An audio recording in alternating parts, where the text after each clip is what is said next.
আসসালামু আলাইকুম রহমতুল্লাহ। ঋণ এমন একটি নাম, এই নাম এখন মহামারীতে রূপান্তরিত হয়েছে।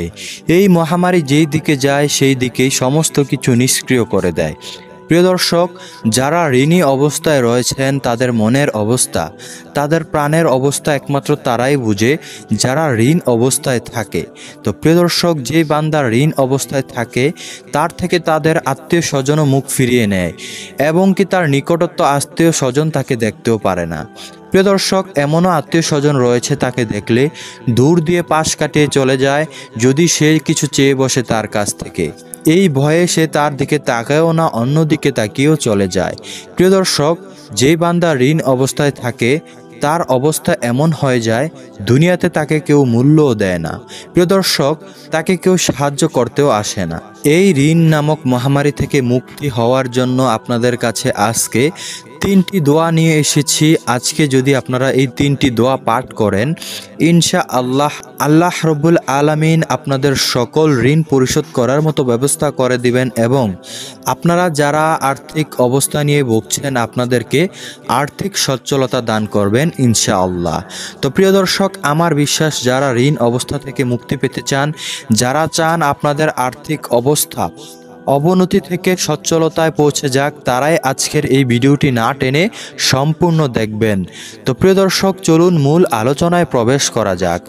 নবীজি সাল্লাল্লাহু আলাইহি ওয়াসাল্লাম বলেন, যেই বান্দা ঋণ অবস্থায় মৃত্যুবরণ করে সেই বান্দার আত্মা তার ঋণের সাথে ঝুলে থাকে।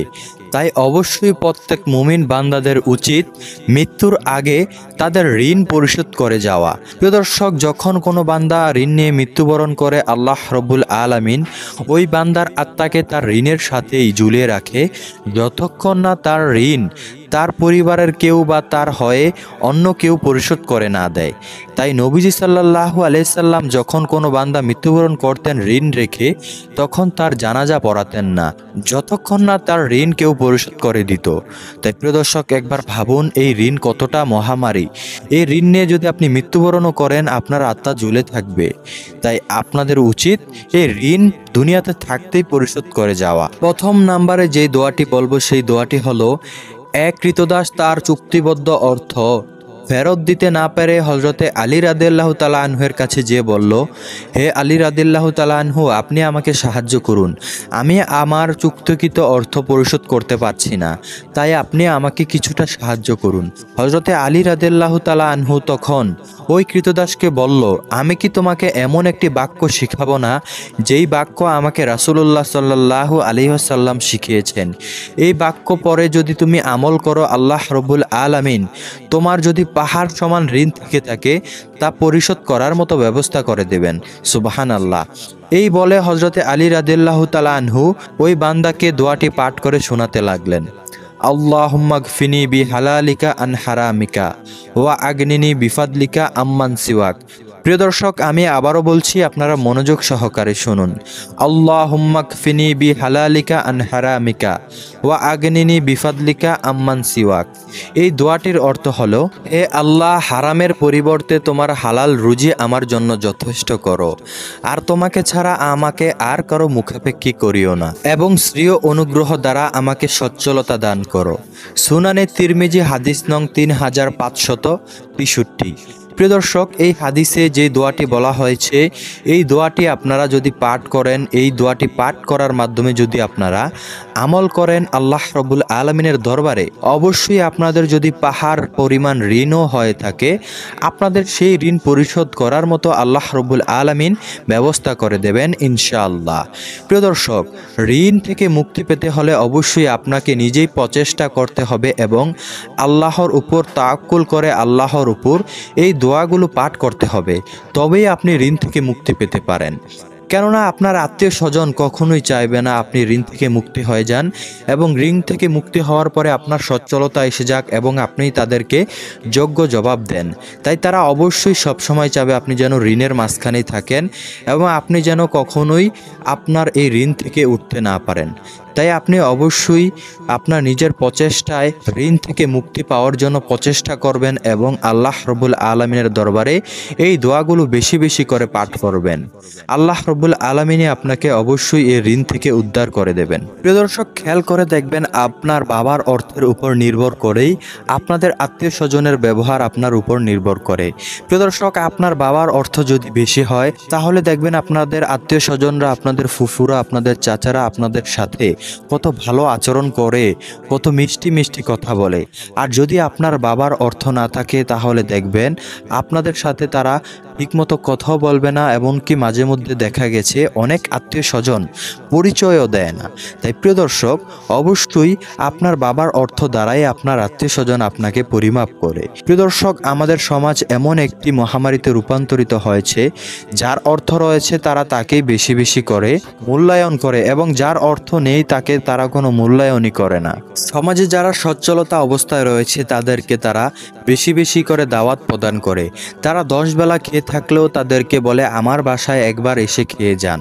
আর যেই বান্দা গরিব হালতে রয়েছে, যেই বান্দা দিনের পর দিন না খেয়ে থাকে, তাকে কেউ জিজ্ঞাসাও করে না যে আপনি না খেয়ে রয়েছেন, আপনি আমার বাসায় এসে 2 মুঠো খেয়ে যান। তারা তাকে জিজ্ঞাসাও করে না। কিন্তু প্রিয় দর্শক, একবার ভেবে দেখুন, যেই সমাজে আমাদেরকে মূল্যায়ন করা হয় না, এই সমাজ গরিব ব্যক্তিকে যদি মূল্যায়ন নাও করে থাকে, আল্লাহ রব্বুল আলামিন গরিব ব্যক্তিকে অনেক মূল্যায়ন করে। প্রিয় দর্শক, কোনো পরিবারে রয়েছে 2 ভাই রয়েছে বা 3 ভাই রয়েছে, সবার বড় 2 জন বা 1 জন ভালো চাকরি করে কিংবা অনেক টাকা উপার্জন করে, আর যে ছোট রয়েছে কিংবা মেজো রয়েছে বা যে কোনো একজন রয়েছে অল্প টাকা উপার্জন করে কিংবা ঘরে বসেই খায়, তার মূল্য দেখবেন এবং যে ইনকাম করে তার মূল্য পরিবারে দেখবেন, তাদের মাঝখানে বৈষম্য সৃষ্টি হয়ে যায়। যেই ছেলে বেশি ইনকাম করে তার জন্য পরিবারে অনেক মূল্য রয়েছে, আর যে ছেলে ইনকাম করে না তার কোনো মূল্যায়নই থাকে না, তাকে খাবার খেতে গেলেও খোঁটা শুনতে হয়। প্রিয় দর্শক, যদি ওই ছেলে বাড়িতে আসে তার জন্য অনেক প্রকার আয়োজন করা হয়, রান্না বান্না করা হয়, আর যেই ছেলের ইনকাম কম তার প্রতি পরিবারের নজর আরও নিম্ন থাকে। তাই প্রিয় দর্শক, টাকাই আপনাকে মূল্যায়ন করে এবং টাকাই আপনার মূল্য কমিয়ে দেয়। তাই অবশ্যই এই গরিব হালত থেকে, এই ঋণী হালত থেকে মুক্তি পাওয়ার জন্য বেশি বেশি করে আল্লাহ রব্বুল আলামিনের দরবারে দোয়া প্রার্থনা করবেন।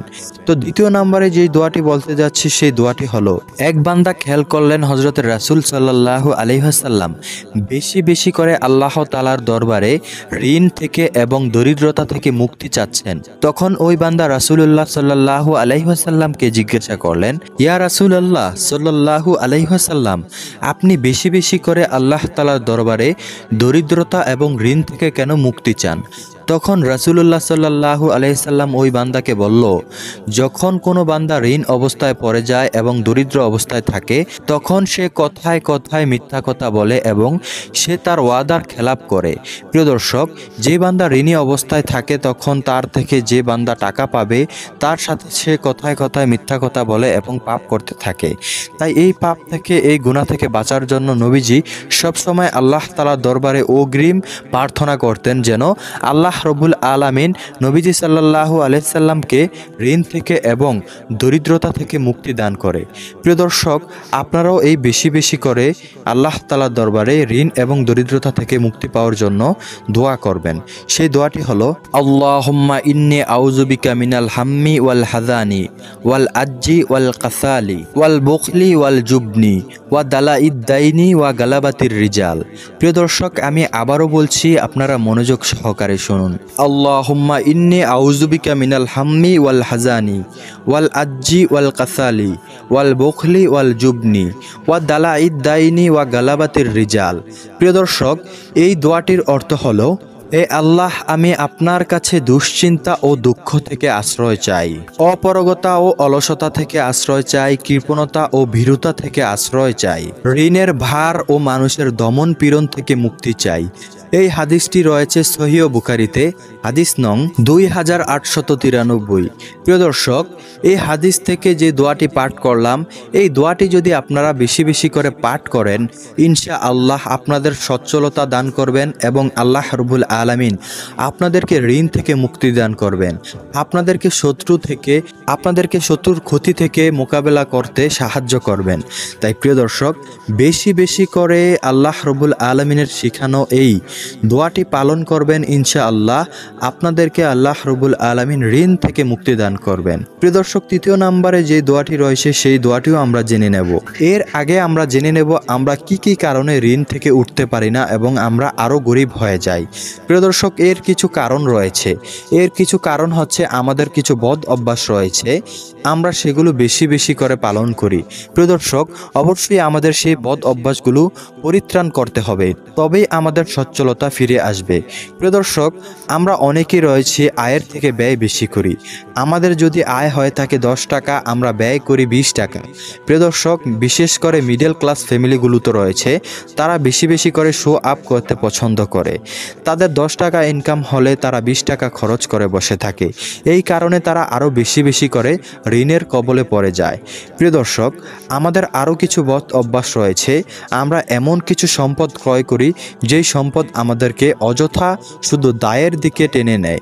প্রিয় দর্শক, বিশেষ করে আমরা অনেক সম্পদ রয়েছে, যেমন আমরা অনেকে রয়েছি অনেক টাকা দিয়ে ফোন কিনি, অনেক টাকা দিয়ে ঘড়ি কিনি, অনেক টাকা দিয়ে অযথা টিভি কিনি।